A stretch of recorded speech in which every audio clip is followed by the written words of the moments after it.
చదువు మధ్యలో మానేస్తే ఉపకార వేతనం వెనక్కివ్వాలి. దివ్యాంగ విద్యార్థులకు 10% ఎంటీఎస్కు అదనం. ఉపకార వేతనాల కొత్త నిబంధనలో వెల్లడి.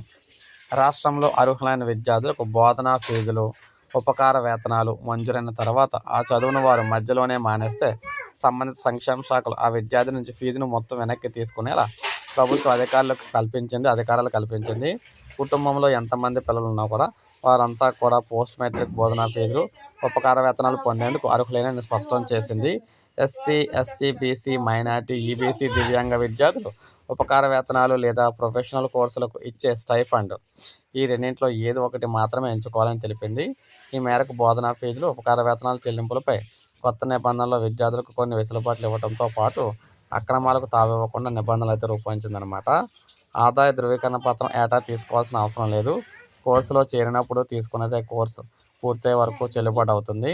అదనపు డిగ్రీ, పీజీ కోర్సులకు బోధనా ఫీజులు, ఉపకార వేతనాలు అందవు. గతంలో తొలుత చదివిన కోర్సు ఫీజు తిరిగి చెల్లిస్తే మనం చూసుకున్నట్లయితే రెండో డిగ్రీ లేదా పీజీకి ప్రత్యామ్నాయ బోధన ఉపకార వేతనాలు మంజూరు అవుతాయి. దివ్యాంగులైన విద్యార్థులకు చెల్లించే ఉపకార వేతనాలు సాధారణ విద్యార్థుల కన్నా 10% అదనంగా ఇవ్వనుంది. బోధనా ఫీజుతో పాటు ఈ ఉపకార వేతనాలు బ్యాంక్ ఖాతాలో జమ అవుతాయి. ఆధార్ ధృవీకరణ తర్వాతే దరఖాస్తు ముందుకు వెళ్తుంది. ఈ మేరకు 10వ తరగతిలో ఉన్నట్లు ఆధార్లో పేరు కూడా సవరించుకోవాలి. విద్యార్థుల దరఖాస్తుతో పాటు ధృవీకరణ పత్రాల కాపీలని డిజిటల్ రూపంలో ఈపాస్ వెబ్సైట్లో కళాశాల అప్డేట్ చేయాలి. బ్యాంకు ఖాతా వివరాల్లో తప్పులు ఉంటే విద్యార్థికి సమాచారం ఇస్తారు. జిల్లా అధికారి డిజిటల్ కాపీను పరిశీలించి డిజిటల్ కీ సహాయంతో బోధనా ఫీజులు, ఉపకార వేతనాలు మంజూరు చేస్తారనమాట.